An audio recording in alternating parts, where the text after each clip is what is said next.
Still What got is people that? joining. Dog toy. All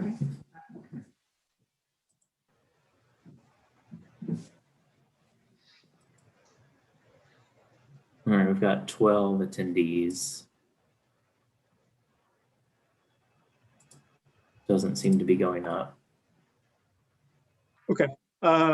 Good afternoon, everybody. Welcome to the November 12th, 2020 meeting of the Board of Architectural Review Small. My name is Jay Claypool. I'm going to chair tonight's meeting.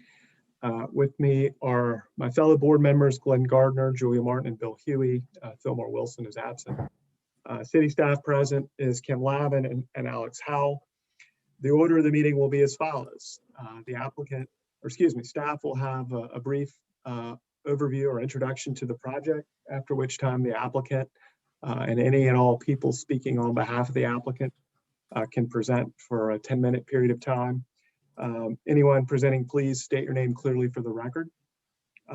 We'll then go to public comment, try to limit that to a 10-minute period of time. I've received on a couple of agenda items a number of letters. If you intend to speak live, please do. I'll let all the live public comments proceed, and then I'll read the letters after live comments are done. We'll then hear, and again, anyone speaking, please identify yourself clearly. We'll then hear from staff as to any comments and its recommendations on the project. The applicant will have about a 5-minute period in time in which to clarify any comments from the public or staff, respond to anything that the applicant feels needs to be responded to, and then sit down. That's an opportunity, again, just to clarify, it's not to reopen the application anew. The floor closes at that point. The board will discuss the matter and ultimately vote. The board is free to ask questions of the applicant or anyone at any time, and we tend to begin asking those questions immediately on the heels of the applicant's presentation. There's been a few agenda items on an already short agenda that have been deferred. Those agenda items are number 4, 68 Wentworth, and number 5 and number 6, 28 Bennett. We're not going to hear those agenda items tonight. A reminder to myself, turn off my cell phone. Please, we all do the same. And lastly, please limit your comments to architecture and architecture only. And I believe Kim is going to give a brief overview of the virtual meeting protocol.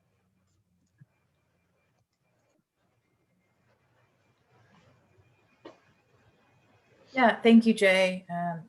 Staff will control the PowerPoint presentation that includes everything submitted by the applicant by the deadline in accordance with the submittal requirements. Applicants simply need to ask staff to advance the next slide during your presentation. Applicants, staff, and board members are required to give their name whenever they're speaking. Video and microphone has been disabled for attendees. Attendees, not board members or staff, will only be given capability to speak when they're called on during the public comment period. Chat and Q&A functions have been disabled for everyone. For public comment, the applicants, all team members, and the public have been required to register, indicate the project they wish to comment on, and submit any documents in advance of the meeting. Just as in-person meeting, all applications heard today are part of a public meeting format. If you've registered and will be speaking during the public comment portion of the meeting, you'll need to state your name and address for the record. Those members of the public that have registered will be called in order by project. Members of the public that speak are encouraged to remain in the meeting for the completion of the item that they have commented on. Staff will call the registered members of the public to speak for each project. Unregistered members of the public who raise their hand will not be called on. The board members will be polled by the chair for comments for their vote on a motion. Each member when voting should respond yay in favor or nay not in favor. The chairman shall reread the motion verbatim, and the board member making the motion should correct the chairman if he has not reread the motion accurately. If the board member needs to recuse, he will temporarily be removed from the meeting and placed back into the meeting at the start of the next agenda item. If the board needs to go into executive session, they will be called into a separate conference line, and video and audio Zoom will be temporarily turned off until they are ready to return to the regular. Staff will issue meeting results, including staff comments and board motion to the applicant following the meeting. Results will be posted on the city website at www.charleston-sc.gov/bar. For additional information, contact bar@charleston-sc.gov or visit our website if you're experiencing technical difficulties during the meeting. These proceedings are being recorded. Okay, thank you, Kim. Let's go to agenda item number 1. The first agenda item is 32 Legree Street, requesting final approval for after-the-fact paint color change. The buildings on the property are category 1 and 3, and it's located in the Charlestown neighborhood, circa 1805 and in the old and historic district. Here's an aerial image for your context. You can see the big red arrow is the carriage house in question. And then here's the other house on the property that's also under review this evening. This is an image courtesy of Google showing the carriage house and the wall that have been painted. Again, another image. This is a historic image from 1880 of the carriage house and wall. It looks unpainted. Here's a Alfred Huddy sketch from 1923. An historic image courtesy of HCF from 1940. Here's the 1973 survey card. And if the applicant wants to take it from here.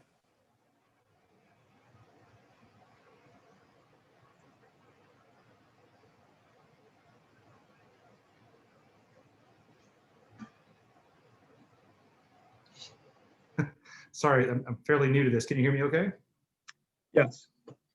Hi, I'm Sam Easley. I'm the owner at 32 Legree. And I've got with me also my team members, Courtney Bishop from Courtney Bishop Design and Greg St. Pierre, who's our contractor here. I want to say up front very clearly that we are incredibly apologetic and quite embarrassed that we're in front of you for the first time in these circumstances, asking for an after the fact review here, but it's been an incredible year.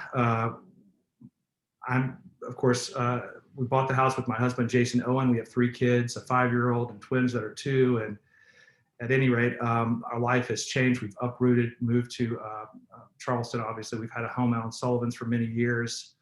And we've decided to make this our permanent home. We're excited about it. Before we bought the house, we spent a good bit of time talking with Winslow and April over at the Historic Charleston Foundation. I wanted to make it clear to them who we were, what our intentions were with the property, and that is, again, that this is our permanent residence. This is where we plan to raise our children. You know, there were some things that through those conversations that we were really excited about. The Historic Charleston Foundation was excited that we might be able to bring back some mirrors into the ballroom that were originally in the home, and we've found those, purchased them, and restoring them and bringing them back. We're discussing easements with the Historic Charleston Foundation, and we're excited to continue those conversations. Again, we're here just, again, I want to personally express my apologies to both our neighbors and to the board. I don't want you to feel like we are in any way, by doing this, disrespected your authority or your input. It is really a function of the fact that we're trying to get into this house before Christmas so that we can deliver a little bit of normalcy back to our family and to our life and to our kids who've been uprooted in a very crazy time.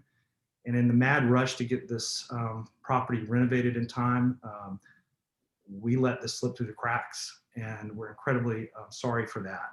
So I just wanted to say that up front and make sure you understand that we do have a respect for what you do, and appreciate, you know, the service that you guys provide to the city and keeping the charm and the character. And again, with that, so Greg can probably speak a little better about how we got where we are, if there are any questions about that. And Courtney, our designer at Courtney Bishop Design, can certainly speak more about the color choices and the palette. But before she has an opportunity to do that, I just wanted to say that this is the color that we love. This color palette is the color palette that we love. It's what we envision for the house, for the entire project. it is still evolving. There's still some landscape material that's involved in some of this color that Sheila Wertimer speaks to in her letter. And of course, Courtney can speak a little bit more to that, but it's what we envision for this house. And I realize that it may not be everybody's cup of tea. And I realize too that, we all have our own opinions, and I certainly respect them. But I just want to make it clear that these color choices were ones that were really important to us for the entire project. And I also just wanted to make it very clear to you all that we know that we've made a mistake here. And I'm enormously embarrassed by it, to be quite honest. So with that, I don't know exactly the right protocol here. Do you want to ask questions of our contractor, or do you want to have Courtney go through the color choices? Sam, so if you'd like to ask Courtney or Greg to, sort of to speak and address anything up front, you certainly can do that. Normally that's what, if you intend for them to speak, that's what you would do. Okay, great. And then the board can ask questions of you or them or anyone as we get into it. Okay, great. Greg, would you like to speak to how we got to this part of the process? He's muted. I don't know if he knows that. Greg, you're muted. Yeah, can you hear me now? Yes. Okay, so my name is Greg St. Pierre with St. Pierre Construction, and I grew up in Mount Pleasant. I started in the construction industry almost 25 years ago, right out of high school. I went to Wando High School in Mount Pleasant, so I have very extensive construction experience in the Charleston area, a lot of stuff downtown. The builder that I worked for right out of high school, we did projects on Society Street, number 2 South Battery, and projects all over Charleston. So I do have a lot of experience with historical projects, which I really enjoy.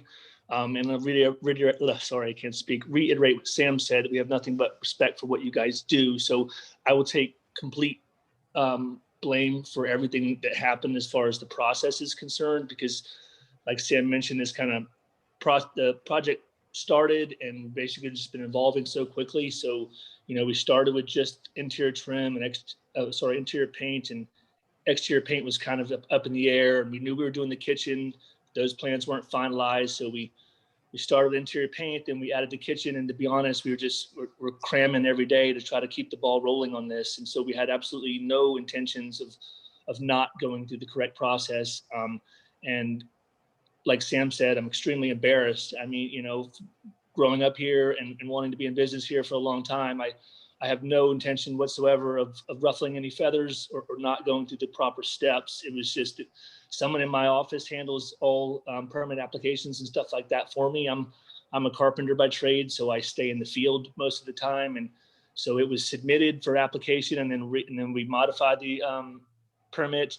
And to be honest, it just, when this came up last week, I spoke with Sam and Courtney, and my immediate reaction was, oh, we're already permitted for that. And as soon as I got back to the office, I opened it up and realized that we were not. So of course, there was a little bit of panic that set in.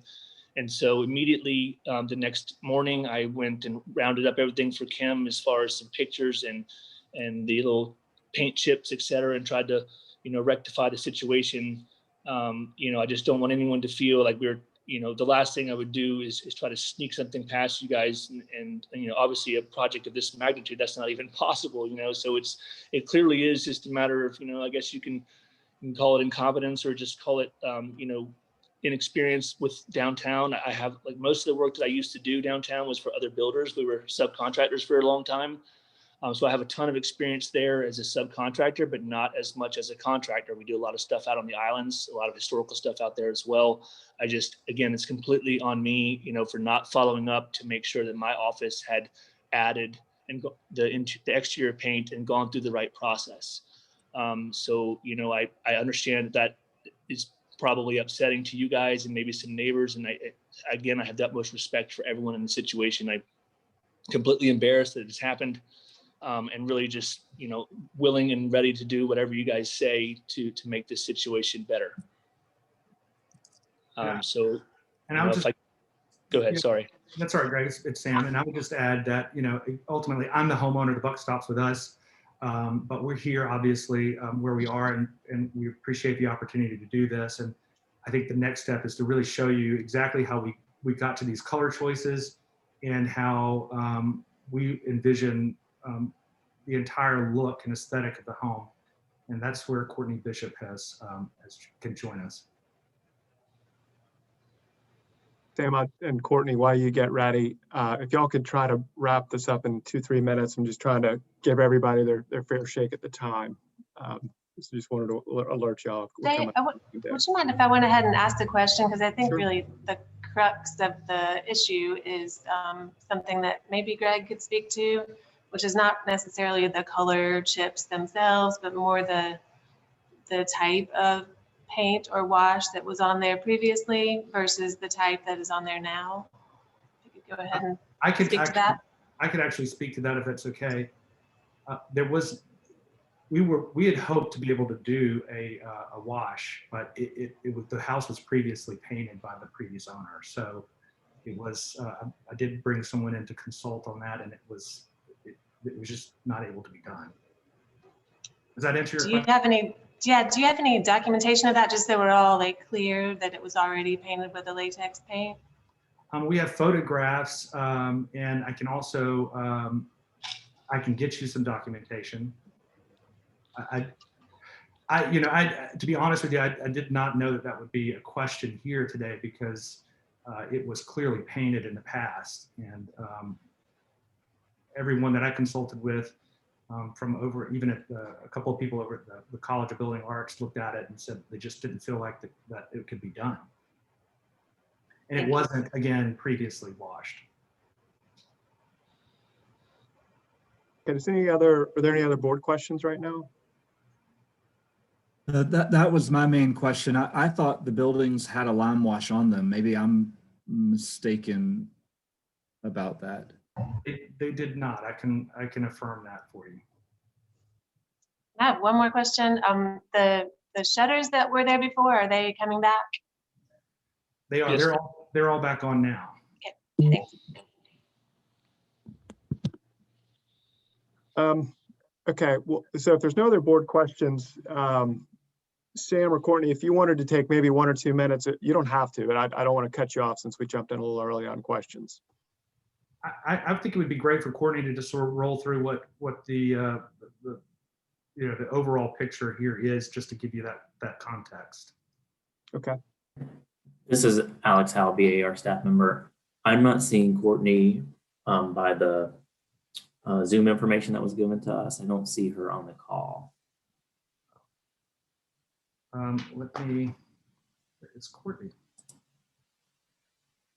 Maybe she is. Well, maybe I can roll through this for you. I don't know. She definitely had some very important input she wanted to. She says she's on, actually. She's texting saying. Can you confirm if she's 2blessed9? What are you saying? There's a username that's 2blessed9. If that's her, I can promote her. Okay, what is her? Everyone else has a first and last name, it looks like. Oh, she is 2blessed9. Yeah, Okay. She heard you. Sorry. She'll be able to speak in just a moment.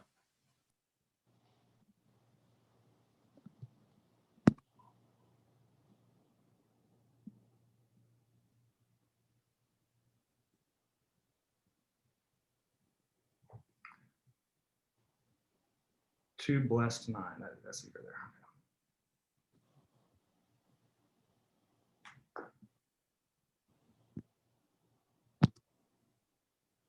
Hello, Courtney. She needs to unmute herself.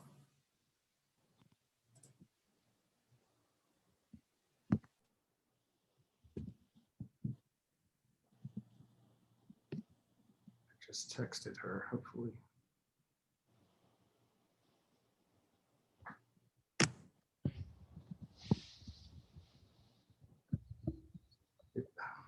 She's trying to figure out where it's on the bottom left-hand corner.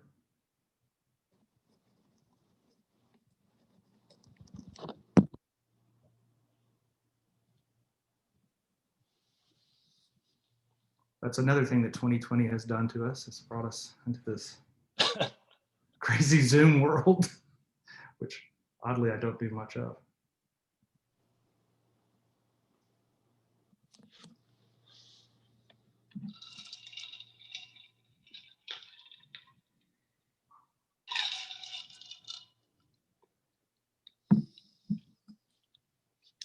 I'm not entirely sure what you all want us to do here. She's obviously having some issues. So we could do this. We could just move on to public comment, and then when y'all are able to respond to public comment and to staff comments, maybe she could give her input then. Does the board have any opinion on that? Sounds good. Why don't we do that? So let's go to public comment, and then we'll let Courtney speak in a minute here. Okay, we have 2 speakers from the public. We'll go to Anna Catherine Carroll first. Thank you. Anna Catherine Carroll with the Preservation Society of Charleston. The Preservation Society is not supportive of this after the fact request. This is a significant and jarring color change on a Category 1 property, and it is incredibly unfortunate that the board did not have the opportunity to review and weigh the proposal before such a major change occurred.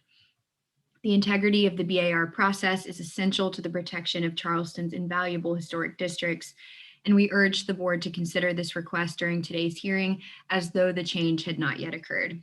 Thank you. And next we'll go to April Wood. April Wood, Historic Charleston Foundation. HCF has reviewed the application for final approval for an after-the-fact paint color change at 32 LaGree. While we are strongly in support of the BAR process and are reticent to support after-the-fact requests of the BAR, we are convinced that this applicant did not intentionally try to bypass the system. Paint colors are temporary and reversible in nature. They have no impact on the character-defining features of the building and do not negatively impact the historic materials. While the color selected by the applicant for the carriage house and wall along Trad Street may be darker than a typical palette in Charleston, we believe that it is handsome and elegant and provides an appropriate contrast to the color of the main house. HCF has an easement on a portion of the main house, and we have reviewed and approved the color change to the main house. We respectfully recommend approval of this application for after-the-fact paint color changes. Thank you.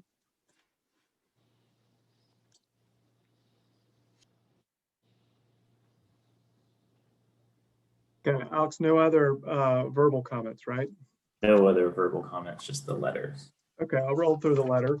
The first is from Frank and Juliet Peabody at 108 Trad, who write to share their support for the paint color changes recently made to 32 LaGree. As a neighbor who's arguably affected the most by the carriage house on Trad Street, we feel it's important we make our voice heard. First, we are concerned about the color change on the carriage house and have since come to love it. When looking from our front porch, the green spaces of our garden stand out against the rich color. We now believe that it ultimately was a great choice. More importantly, we've met with our new neighbors at the Swordgate House and discussed the colors, the process with them. They openly acknowledged to us that they made an unfortunate mistake in moving so quickly, and I know they genuinely did not intend to disrespect our community. For too long, 32 LaGree has been empty. We are looking forward to seeing this house come to life with their family. It's been a joy getting to know them, and we know you will soon we know you will soon see they will be a great addition to the neighborhood and the community. Sheila Werdemer writes that she would like to share her support for the paint color changes at my client's new home, 32 LaGree. It's been brought to my attention there's been a question regarding color choice of the owner's love. For anyone concerned about these changes, you should know that the landscaping decisions that are still to come in the way window boxes and creeping fig will further enhance the elegance of the look they are seeking, and I believe the neighbors will be very pleased with the end result. Sally Duell and Charles Duell write that as former members of the BAR, both have served as chairman. We write in regard to 32 LaGree, the Swordgate House, and specifically the carriage house, which faces Trad. Having occupied your seats and seen many flagrant abuses of BAR regulations, we know that abuses should not be ignored. It's our understanding that the owners acknowledge the mistake or truly apologetic.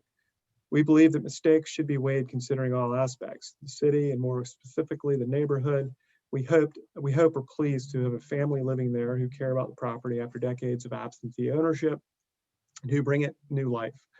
Over the nearly 60 years that we've lived in Charleston, we have seen many changes south of Broad, some good, some not so good, some terrible. In the great scheme of things, in considering truly important issues before you, it is hardly worth agonizing over. Interestingly, we walk by this carriage house several times a week and did not even notice the change at first. Granted, we do not look straight at it from our house, but it seems to be a part of nature's palette. We would support allowing it to remain and believe that with the addition of the proposed vegetation, the neighborhood will become accustomed to the change and even like it. Lou Hammond writes that as a long-term resident of Tradden King, 17 years, I welcome to our neighborhood people who bring their families and enhance their homes for all of us to enjoy. Writing today, as I believe a misunderstanding has occurred that needs addressing. This relates to the paint color at 32 Legree, a nearby house. Personally, I think the new color enhances the street and the surrounding area. Stands as a canvas showcasing the vibrancy of gardens and flowers nearby for a striking impression. Yes, it is in keeping with the beauty around it, and I support the choice. Beyond the color of the house, to have new people who work to make our neighborhoods better, people who like Charleston enough to have their children grow up to be part of the community, and people who support our many community endeavors. They're welcome and much needed, and very much needed. Please consider this letter as endorsement for the new owner's choice of color. Will and Ann Cleveland write in support of the paint color changes related to 32 Legree. It looks far more stately than it did before. Will and I have met the new owners, Sam and Jason, are so happy that their children and they will be part of our neighborhood. Reminds us of the vibrancy of such a family-oriented area south of Broad that attracted us to Linwood Boulevard in '83. Our children grew up riding bicycles to school every day, and as prices increased, we saw a diminished number of children. It concerned us.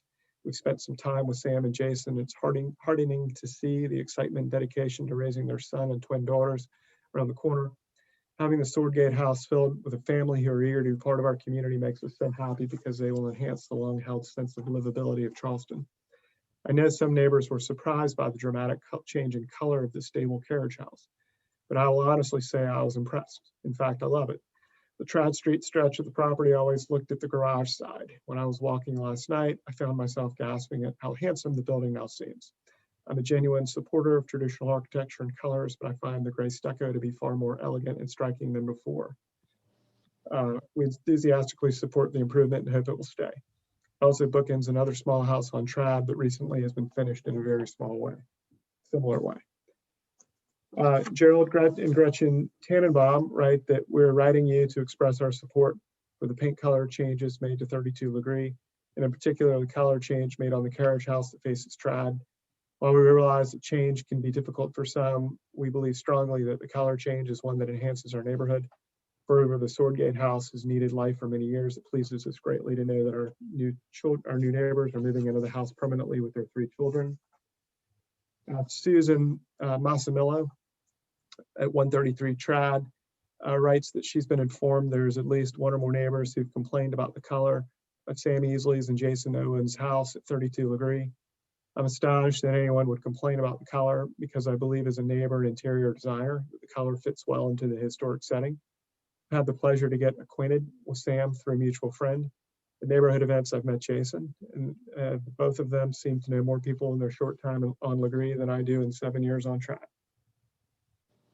Lynn White is chairman of the Charlestown Neighborhood Association, writes to urge denial of the request for after the fact approval of painting at 32 Legree. So I believe you and the board are aware. It is the policy of the CNA to oppose applications that involve process failures or violations. The subject application is, in our view, an inexcusable violation. In some previous cases, which CNA also opposed, the applicants plausibly, though unconvincingly, claimed a good faith error based, for example, on the low visibility of an unimproved alteration.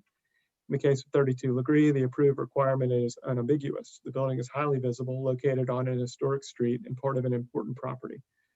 In addition, the contractors have been operating in the Charleston area for nearly 20 years, so should be familiar with the approval process for alterations to historic properties. We've been encouraged by the board's recent enforcement actions concerning after the fact approvals. We noted the roof on 160 Trad. Trust the board will not set a regrettable precedent in this case. To do so would be damaging to both the authority of the board and the integrity of the approval processes that have been so effective in preserving and enhancing the character of the city. In addition, residents to our neighborhood overwhelmingly comply with the approval processes, even in minor matters, and we would find it very disappointing to see a major alteration approved after the fact. Last letter is from Jeff Leith, 106 Trad, who writes to oppose the after the fact application for the repaint of the Swordgate Carriage House and wall. We own the John Stewart House, National Historic Monument, directly across the street. Previously, the building and wall were a light lemon color, but the unpermitted total repaint is a dark gray with dark shutters from a distance, sort of a medieval prison look. BAR would never have permitted this change if the proper legal permit had been taken out. I've had extensive experience with the BAR and can observe that correctly after the fact applications are uniformly denied. There's no excuse for failing to obtain a permit. The general contractor knows the rules, as do the owners who've lived in Charleston area for some time. The board should accordingly deny the application, require a proper submission and approval, which doubtless will require repainting. Look into what other unpermitted work this GC has performed on one of Charleston's most historic structures. Consider a significant fine for both owners and GC. Consider reporting GC to the proper licensing authorities for license revocation. Okay, that was, Alex, there's no other public comment, correct? Correct. No other public comment. So let's go then to staff comment and recommendation. And then Sam, after that, you can respond, you and Courtney can respond to public comment and staff comments. Okay, unless you want to give Courtney an opportunity to go through her presentation. Let's just do it in our normal order, which is to get everything out on the floor first, and then y'all can respond. So, yeah, thank you, Mr. Chairman. The BAR staff works with the applicant to ensure the color palette is not garish or offensive. Generally, paint is ephemeral, transient, and a matter of personal taste. We also request a clarification on the type of paint to deny the application of a waterproof coating in favor of a lime wash on historic masonry.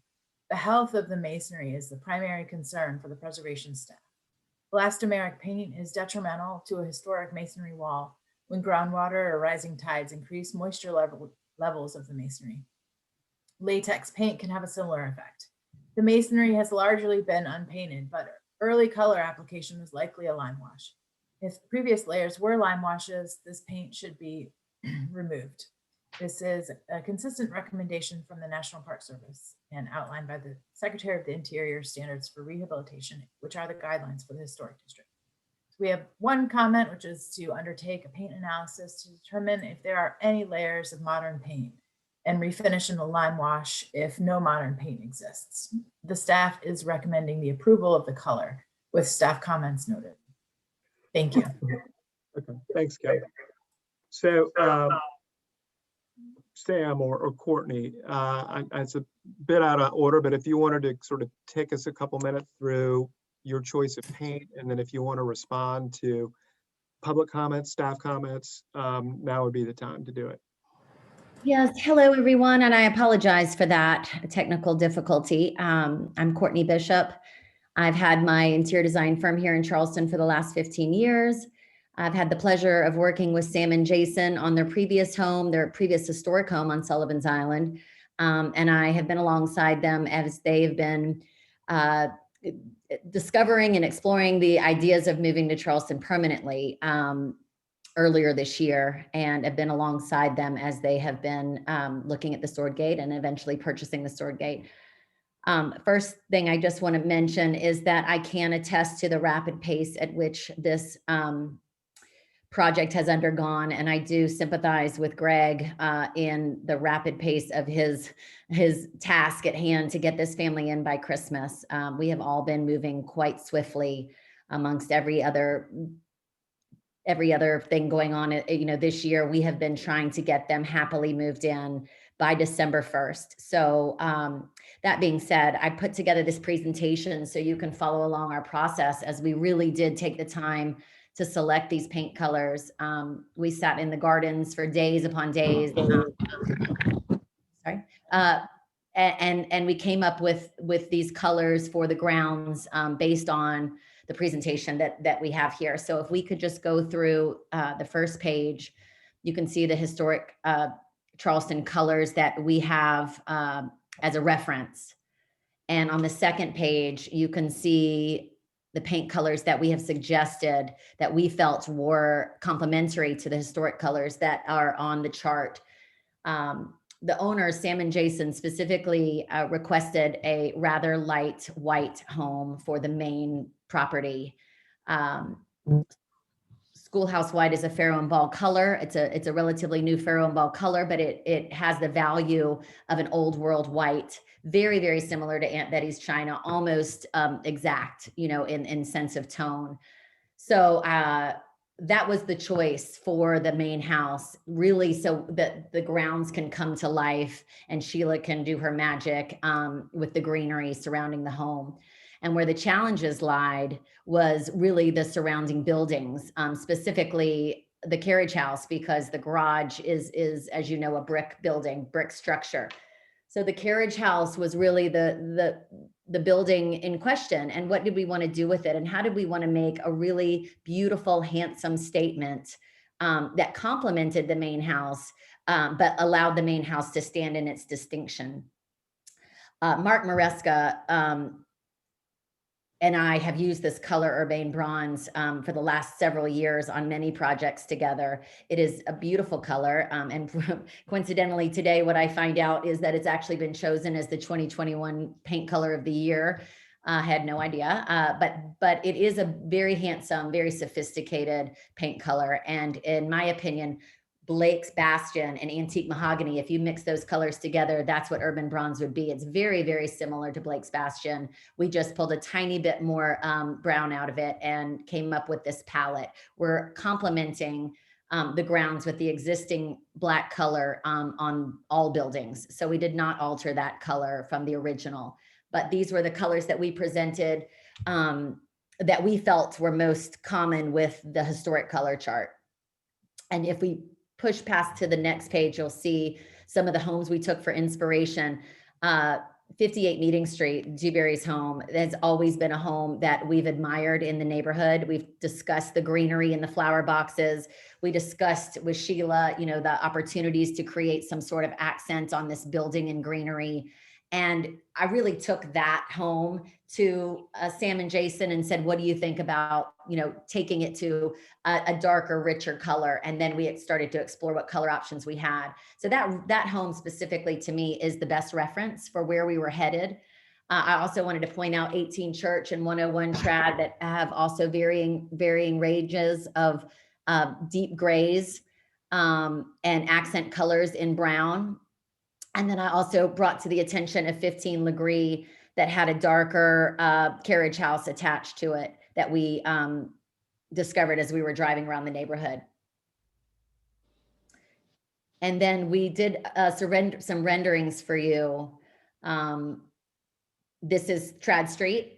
This is the carriage house facing Trad Street. So you could see as we start to develop more of the landscaping plan with Sheila, we intend to do these seagrass greenery window boxes that will extend along the street. Right now, it doesn't have any of the attention to the detail that we will eventually apply, and the climbing ivy around the side of the building. So the next few images show you the greenery intent to grow the ivy throughout all these openings in the property wall. And then one more page shows you from the side view, all the greenery climbing up the side of the house. That's also the intent, is to have climbing ivy on the side of the building. And then on the last page, you'll see the complementary schoolhouse white color that we intended to bring in urban bronze on the shutters all along. This was a color that we really enjoyed playing off the schoolhouse white main house, mainly because of the brick and mortar and also the pavers around the property. It brings in those undertones of the brick. And instead of introducing a brand new color to the property, we really felt comfortable with two colors aside from the black metal accent. And we played through that color in the carriage house.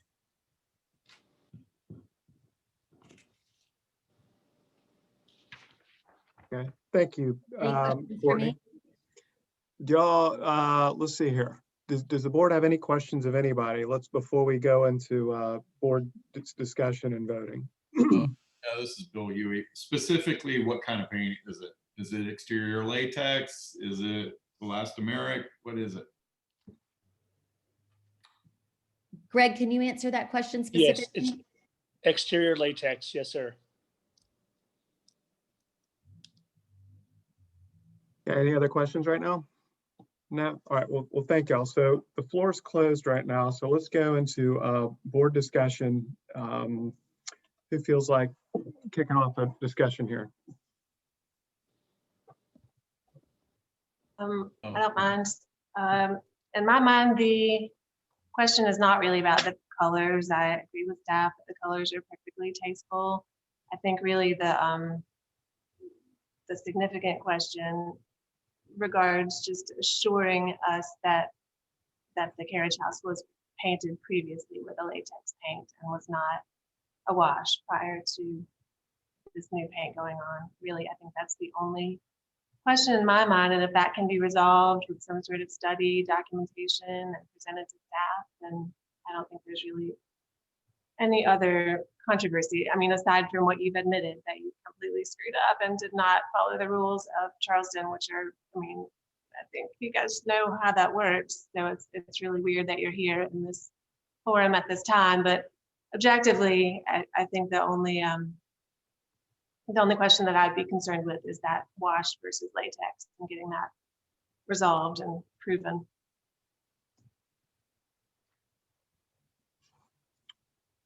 Yeah, this is Bill. I would say I agree with Julia's comments, and it is particularly the type of paint or finish that's been applied more than it is the color palette for me as well. I guess the only other thing I want to throw in is there was a mention about training ivy on the building. Be careful with that. If it's English ivy, please don't do it. This is Jay. I'll just add my 2 cents. Really more about the process. I mean, I think substantively, Julia and Bill, y'all called it out. Sometimes in these after the fact situations, we might elaborate on the process and honoring the process. I feel like I understand the applicant's circumstances here. I think they've done a good job of sort of articulating how they got here and how they regret being here. And so it's not, to me, one of these situations where we need to worry more about the process like we might in certain other applications. I think everybody certainly respects the process, and I understand why we're dealing with this after the fact as opposed to before the paint job. So to me, it's certainly an important issue, but I feel like it's been addressed, and I think we just go straight to the type of paint and pre-existing, what was on the walls in the carriage house before, like y'all suggested. Yeah, Glenn Gardner, I agree with what Jay just said. I mean, not to lecture, but this is unfortunate and this shouldn't happen. And when you hire a team of experts, it should be one submittal for a category 1 house to get an approval for everything you're asking for. It shouldn't be piecemeal. It shouldn't be after the fact. And, it puts neighbors against neighbors. It shouldn't be family or an absentee owner in the house. It's about the architecture and preserving the city. And, if every significant building in the city came to us for an after the fact approval of latex paint on stucco, we would be here all night, every night with a full agenda. So I think there needs to be a thorough submittal for the entire property for anything that is being requested to be done. And I think the analysis of that stucco is important because I thought it was lime wash. Maybe I was just wrong about that, but I think we just need to know that the health of the building isn't being compromised long-term in trade for a quick move-in date paint job, which, at the end of the day is relatively arbitrary in the grand picture. Okay.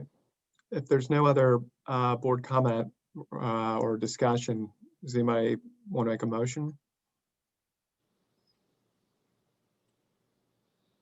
I think staff's comment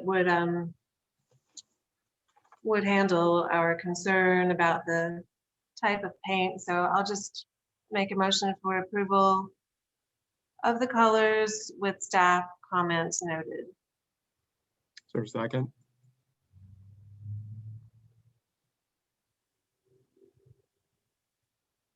This is Bill. I will second. I did want to make sure that my interpretation of staff's comment was that there may be some discovery that needs to take place. That's part of staff's comment. I just want to make sure I heard that right.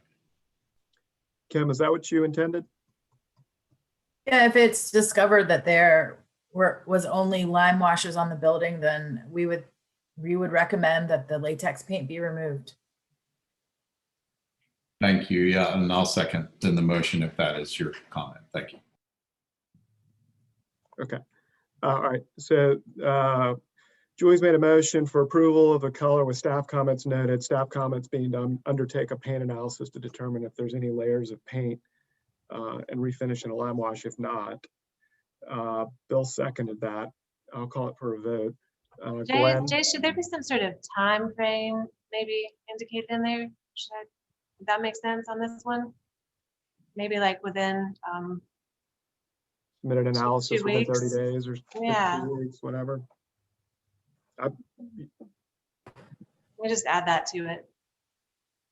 What time frame? Excuse 2 me, weeks? Jay, can I add Okay. something? You know, this is a preservationists are to find that do paint analysis. So maybe if we lean more toward 30 days rather than 15, I think that would be good Okay. enough time to find someone. All right, so I'll restate my motion for approval of the color with staff comments noted and documentation to be submitted to staff within 30 days. Okay, so Julie's made a motion. Julie, I'm going to restate it. Approval of color with staff comments noted and a board comment or board condition to submit documentation within 30 days. Bill, is that, you want to second that? I'll second that. Yes, thank you. All right, I'll call that for a vote. Julia, Yay in favor? Bill, Yay in favor. Glenn, Opposed? the chair votes yay in favor. So the motion passes 3-1.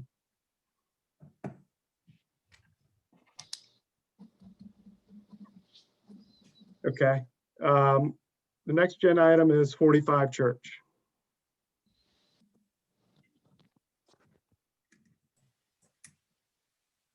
"45 Church is requesting conceptual approval for a one-story addition at the west or rear elevation of an existing house.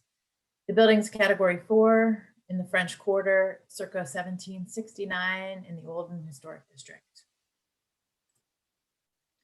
Here's an aerial just to give you some context. It's at the corner of Church and Water, right where it zigzags. And here's the Church Street elevation and the Water Street elevation.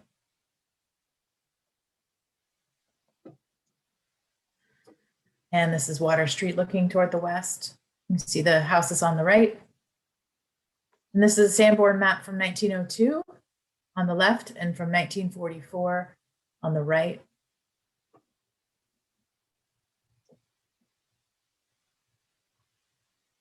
And from 1951 on the left and 1955 on the right. And with that, if the applicant wants to take it from here.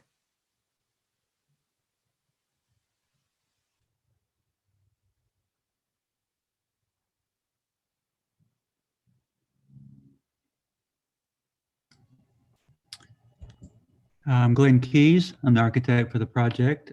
We're proposing a small one-story addition to this historic house on the corner of Church and Water. Next slide, please.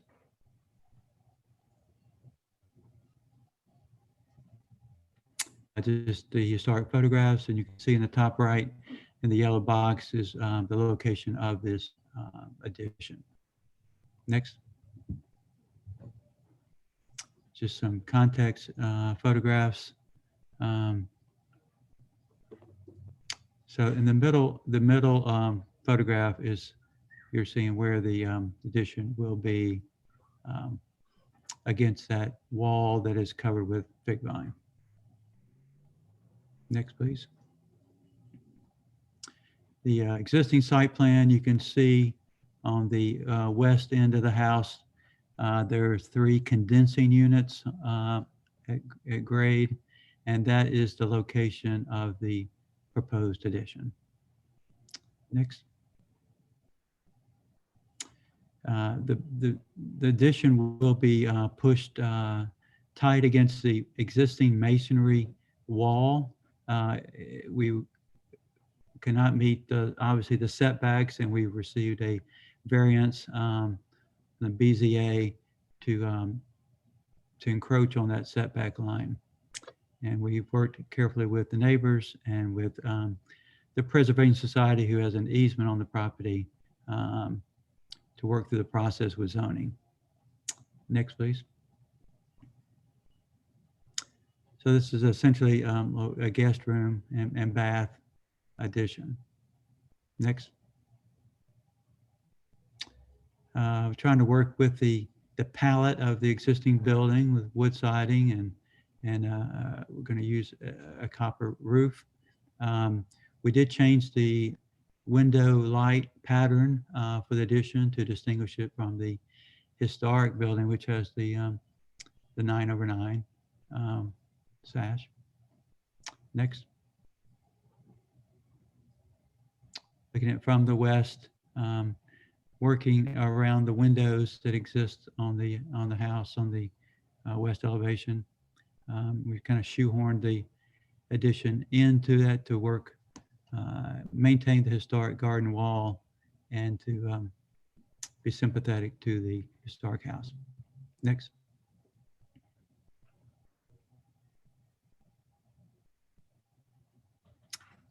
So we are requesting conceptual approval. Thank you. Thanks, Glenn. Anybody have any questions right now? Okay, how about public comment? We have 1 member of the public speaking, and we'll go to Anna Catherine Carroll. Thank you. Anna Catherine Carroll with the Preservation Society of Charleston. The Preservation Society is the exterior easement holder for this property and has conceptually approved the proposed 1-story addition as submitted. We look forward to continuing to work with the applicant through the review process. Thank you. Okay, how about staff comments, recommendation?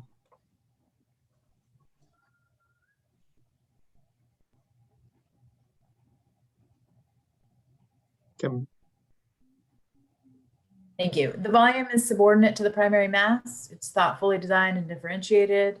It's reversible and minimally impacts the historic buildings. The details are elegant, simple, and appropriate. So we are recommending conceptual approval with final review by staff. Thank you. Okay, Glenn, anything to clarify or respond to? No, thank you. All right, board discussion. Glenn Gardner, I think staff comments are, in my opinion, spot on. And I think it all looks to be relatively simple and appropriate. Yeah, I would say it's certainly not trying to call attention to itself, and that can be a good thing. There was just one tiny little thought that crossed my mind, that maybe you could just at least differentiate the siding in terms of the exposure dimension or something. I think we typically look for that, but otherwise completely fine.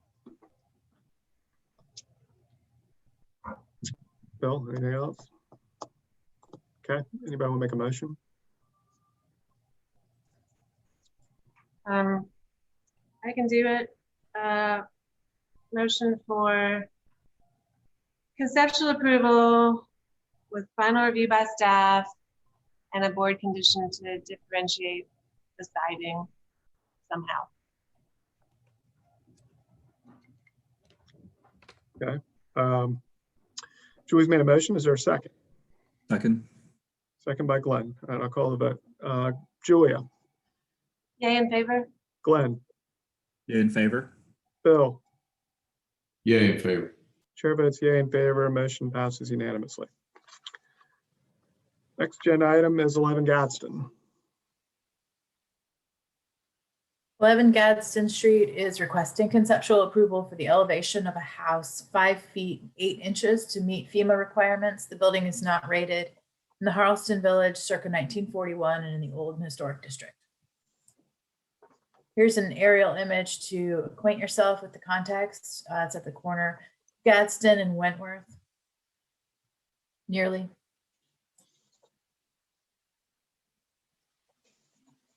This is the front elevation of the house. And this image is looking north on Gadsden Street. You can see the house in question on the right. And this is looking south on Gadsden. And with that, the applicant wants to take it from here.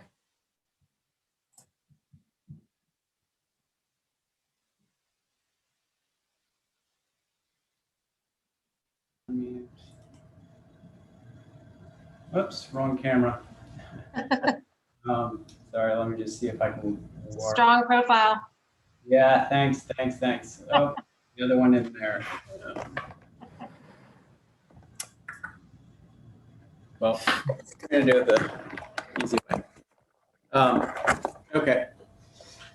Thank you all for having us tonight. I'm Simmons Young, here on behalf of the owners, Rob and Laurie Kramer, and I have asked Laurie Kramer to give a quick introduction. So I think she is online as well. She's been working on this for a while.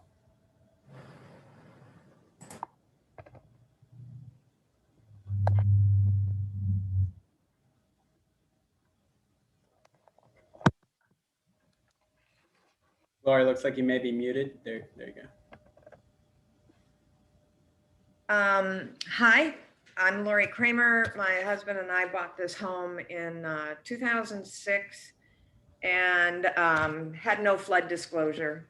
So as we were working on the house was in horrible disrepair when we purchased. And when we were working on redoing the interior, we watched the floodwaters come up within the first week of our purchasing it. Most of the time for the following 10 years, it was nuisance flooding. We did do some elevation work in the backyard, trying to keep the water out of the secondary building in the back, which you'll see as Simmons goes through the project. But that's been our primary source of frustration. We've had up to 30 inches of water inside the building, which meant more water outside. We sit at a particularly low area of this block and are really there's a lot of loss in the area, but not of a main living area. Most of the time it's crawl space damage. And we've had to recover completely 4 times. And I can't even begin to tell you how many times we bailed out of this back area. So we kind of feel like, of course we are a part of this FEMA grant application. It's kind of our only option for staying in this house. I think it's going to see continued deterioration as well from floodwater damage. And Rob and I love this house. We'd love to stay here. I recognize it's not terribly historic when I see the properties you guys work with. I'm honored to be even considered historic. But we want it to look the same. We want it to represent what its value is in this community. And we just want to be able to survive here. So that's my presentation. All right, great, thank you. I'm Simmons Young, as I said, and I'm just gonna click through the slides. This is a perspective view that looks kind of up the driveway of what we're proposing here on the cover, and then to the right, of course, the existing view up the driveway. So we can go to the next slide. It's just a locator map of Charleston Village. The Kramer's property is at an elevation of 4 feet, as observed on the city GIS map that I have from 2004. It's subject to flooding and it's being verified. That level is being verified by Forestburg engineers, and we should have that for the next round of reviews. Next slide, please. So this is the flood map on the upper right-hand side. It's a little hard to see, but the Kramer's property has higher elevations basically all around it. They're kind of on the edge of what used to be a creek that sort of ran up Smith Street and started in this area that's visible on the Halsey map. That's the elevation, that's the survey that we're getting updated. That was by Forsberg. Next slide, please. Okay.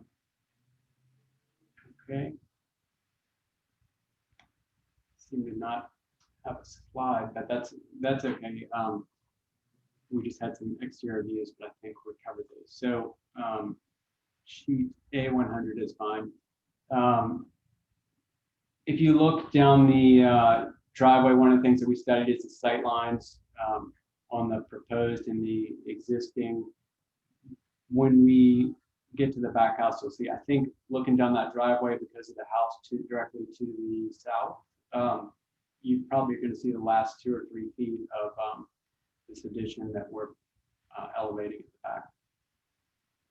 On sheet A101. So this is the first floor plan. Up top, you can see that there's a odd change in level due to the fact that the back of the house is on grade, and then the front of the house, of course, is raised about 3 feet. So when we go into lifting this house, we can make those levels the same, which is a nice sort of side effect of this project. And then you can see at the front, we are extending the stairs out. Currently, it's a 4-foot extension. It becomes a 16-foot, it gets extended to 16 feet with a 4-foot landing in the middle there, kind of break it up. One other thing to note on the back house, there is a 3-foot overhang for the roof, and the out-to-out dimension is 14 feet, and then plus that 3-foot overhang. This is on the CMU structure at the back, and what we're proposing is 19'6" out-to-out. That'll have columns beneath it with a 5'6" wide covered area beneath, instead of the sort of 3-foot overhang that we have now. We're extending that to 5'6", which you'll see in a minute. Okay, on sheet A201. So on the upper right, that's the proposed elevation. We've got a stucco base, and the raise is that we're proposing, or that we have drawn, is 5'8". And I'll get into that a little bit. What we ultimately would like is FEMA plus, is base flood +1. We've been working with Stephen Julka and with Cam to figure out exactly where that is allowed to be. We want it as low as possible. We've shown it here at +2. Sort of after we turn this in, we figured out, +1 is going to work. So that's what we'll come back with when we get that finalized flood elevation. Okay, so on the east elevation, the inspiration for the solid stucco base and the direction of the stair comes from the City of Charleston recommendations for the elevation of houses that recommend sending the stair straight out toward the street, avoiding any beachy look, having a solid base, and establishing a water table transition. And we're using a soldier course for that water table transition. For the west elevation, it's minimally visible from Wentworth Street. The idea is to get some good light and have a small outdoor space that sits under a grand oak that's in their backyard. We will have flood vents around the house, and those will largely be covered by landscaping, except for probably on the south side of the driveway. On sheet A202, so there's a nice opportunity between the back house and the front house to introduce a height in. So that's currently, there's an HVAC screen that basically is flush with the brick wall as you extend towards the rear of the property before you hit the CMU structure. And so when we lift this house, we're planning to put the HVAC on top of the height of the roof, and then give a little relief between the front house and the back house. Okay, and then sheet A203. So the elevations on the south side of the visible portion is behind the house is the back stair. That's one of the things that you are going to see that you don't currently see. And the back structure has some nice south facing windows that get good light into the rooms, and the size, the light pattern are based on the front house. No changes to the existing house except for the stair. And you can see we're using the same idea of these cheek walls stepping down as they go towards the street. And hopefully I've got an image that shows something like that. At least I'll talk about it at the end. Okay, so sheet A204, please. Oh, good. So this is the street elevation. Again, hopefully we come down a foot once we get everything verified.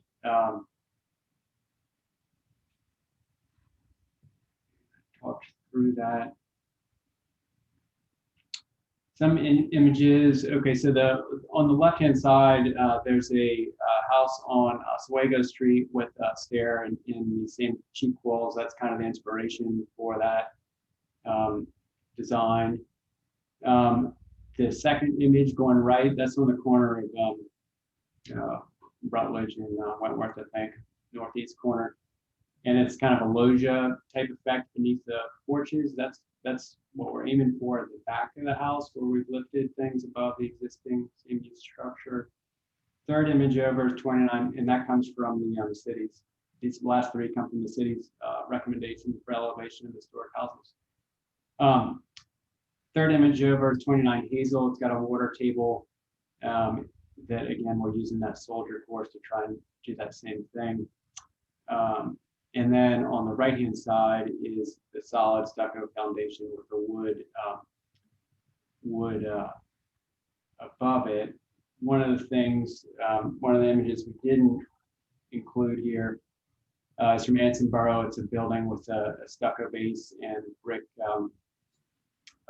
first and second floor. It's on the north east corner of Anson and Society. And we've studied before this transition of stucco to brick. We looked at brick to brick, but there is a precedent for it in the city, so we think it's contextual. And the idea is probably we would aim for something like a 12-inch block that this whole wall could sit on top of, and then we could stucco the wall and make it a fairly easy transition. We wouldn't have to match brick that might be difficult to match. I think that is all that I have.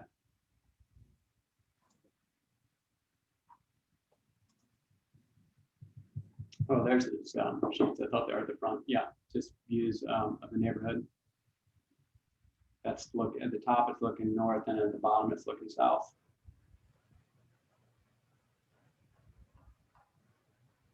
Are there any other sheets? Is there one more of those? Yeah. Some images of the house. So you can see that two-story wood structure on the upper right-hand side, the addition, and then the sort of pinkish orange color one-story CMU structure on the bottom. And the bottom left is a view from Wentworth Street, looking through a neighbor's yard to the back of that structure with those oaks I mentioned. And I don't think there's any more images. So I'll stop there. Thanks, Simmons. Just got a note that my internet is unstable. Glenn, you might need to step in here. So any questions right now? Simmons, I'm a little confused about the railing at the front porch. I think it's wood now, but it's drawn in the existing and proposed as iron, I think. Can you just explain what your intention is there? Sorry, the intention is to keep the existing and to match it as it comes down the stair. So everything you're thinking would be wood, existing and new? Yes. Okay.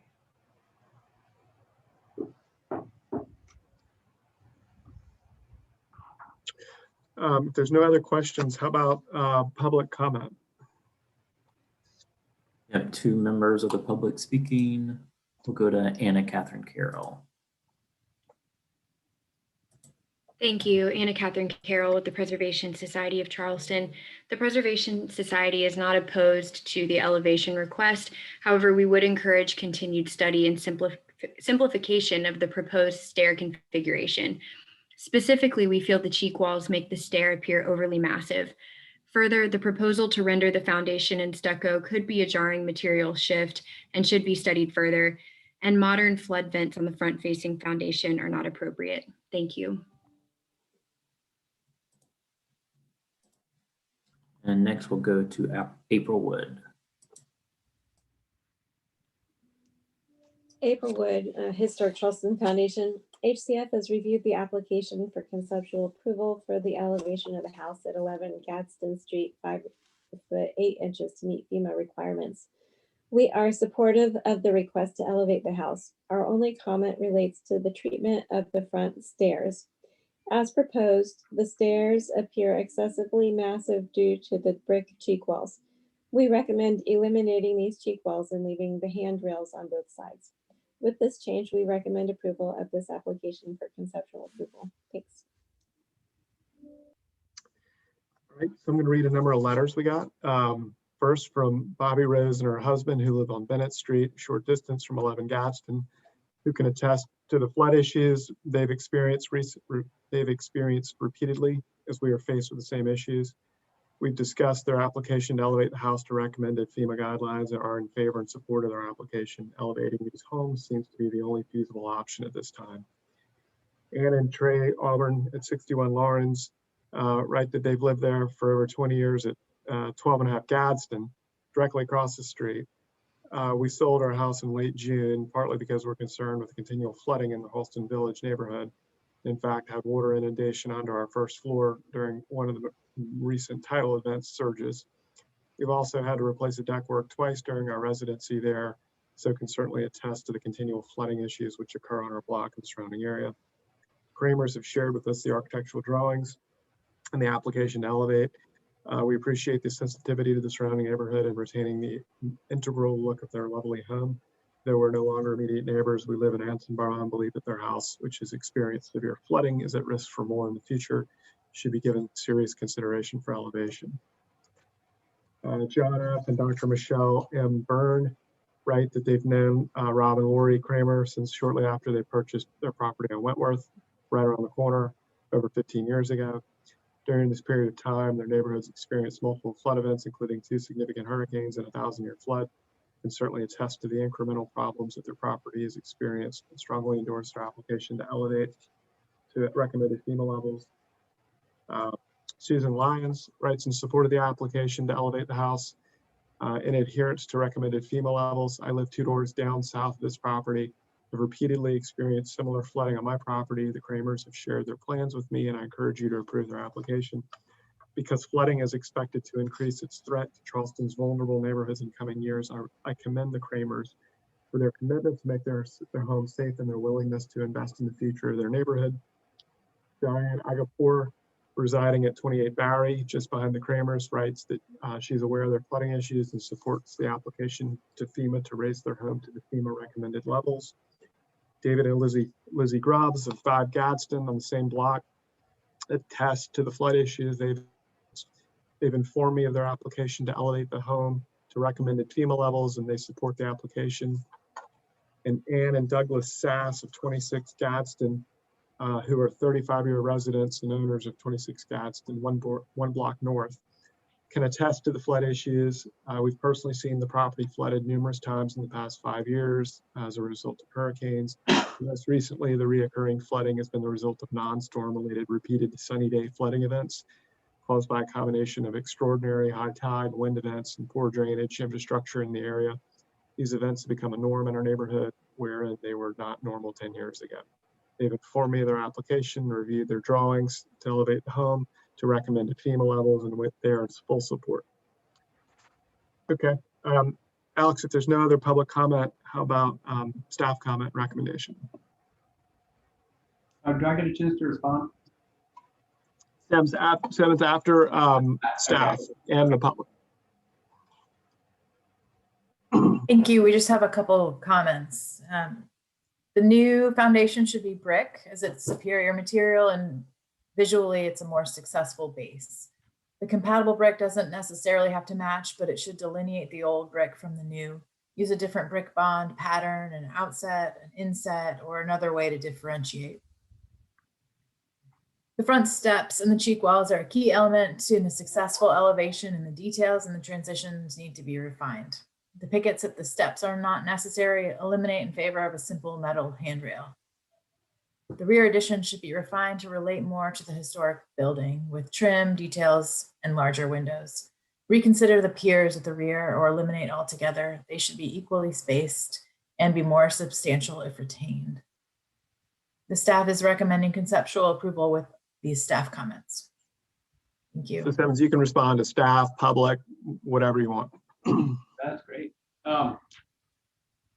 Okay, so for the cheek walls, I think we're all, Laura and I discussed that, we're all in favor of opening up some more study of that and understand the issues that preservation groups and city brings up about massiveness, and I think we would study that and probably move to something a little bit later. I think with the height above grade, we are going to need some pickets, but we'll figure that out and work with the city on that. Let's see, flood vents will certainly move to something as we develop the details. We'll move to something that's not just a stock item, something more decorative as recommended in the city booklet. And what else? I think so the differentiation in the brick, I understand what the city's getting at as far as, the existing brick, and then you show the transition to a newer brick. However, I do think that the stucco has been used around the city maybe more successfully. I wish I had a picture of that item I mentioned, but we'll leave it to your discretion for how you move forward with that. Thank you. All right, thanks. So we're in board discussion now. Anybody feel like kicking us off? This is Bill. I'll go ahead and lead off. I would just say that I believe we seem to have discussed a lot of the similar issues. And I think staff's comments summarized really well my thoughts. And I'm also appreciative of comment 5. I do believe too that rear addition does need a bit of refinement. It's a little bit suburban looking right now, so we'll be looking for that. So I appreciate staff's comments 5 and 6. So I would support staff's recommendation and comments.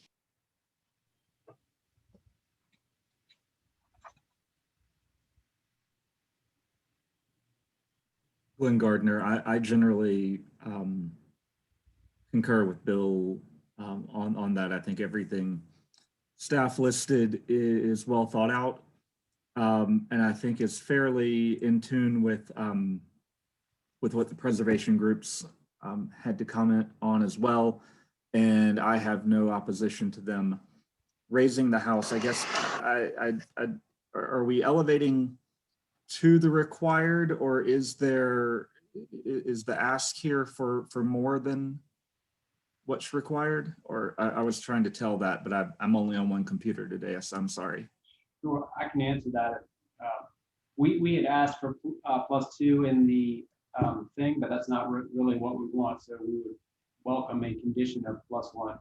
Okay, thank you for clarifying. I'll chime in a little bit, and Simmons, I can tell you that for existing buildings, +1 is acceptable. So, I mean, I think that's good news for you, and for the front stair, you can lose a couple steps. And although I appreciate your precedence, and I like that one up in North Central, but somehow having to add the railing for current code and maybe just somehow the extra height or mass, somehow it doesn't seem quite to be as successful here. So I'm glad to hear that you're willing to restudy that. And maybe open the stairs up a little more. You know, I think your graphics might be a little misleading because this house has a site wall in the front, and it's actually set back from the street more than I think we're perceiving from the drawings. So it might be helpful for you to document that site wall. And honestly, I like the little perforated brick detail that it has. So I didn't know if maybe that was something you could consider incorporating into the new foundation. Let's see what else. Yeah, the design guidelines do specify that the new foundation should match the old in material. I'll be honest, I've had some questions about that myself. And I personally am not totally opposed to a stucco base, but I would need to be convinced and see that the precedents for that if we were going to kind of depart from what the guidelines indicate. Yeah, I think that's about it. I mean, just the main thing probably was that the front stair just seems like right now just feels a little institutional with the totally continuous handrail and just the massive cheek walls. The scale of it doesn't feel residential right now. But there are a lot of good things going on here, and I appreciate you doing a thorough job. And of course, we want to get this building elevated and safe. Okay. Does anybody want to offer up a motion? The only thing I'd add is that we make it clear that if the drawings are showing +2, let's just make it clear we're approving +1. Do I have that right? Correct. Yeah, this is Bill. I'll go ahead. I'll make a motion for conceptual approval with staff comments noted, and also duly noted that the applicant is requesting BFE +1 elevation, not +2. So like Bill, am I saying it right, that a board condition that that the elevation be to base flood elevation +1 foot, BFE +1? Yes, +1, not +2. I can second that. I would just like articulate that in comment number 4, where it says the pickets are not necessary. I do agree with the applicant that they are for a stair that's this tall, but I think the applicant understands that and we don't need to really parse that, but I'll second Bill's motion. All right, Julia, I'm just going to treat that as sort of commentary then. Yes, just sidebar, nothing. Yep. So, okay. So Bill's made a motion that's been seconded by Julia for conceptual approval with staff comments noted in a board comment that the home be elevated to BFE +1, not +2. Right. All right. So I'll call the roll. Bill. Yay in favor. Julia. Yay in favor. Glenn. Yay in favor. Chair votes yay in favor. Motion passes unanimously. Thank you for your time. I think that's it, Kim, right? That's it.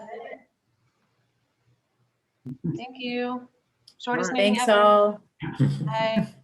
Everybody have a great night. Good night. Yes.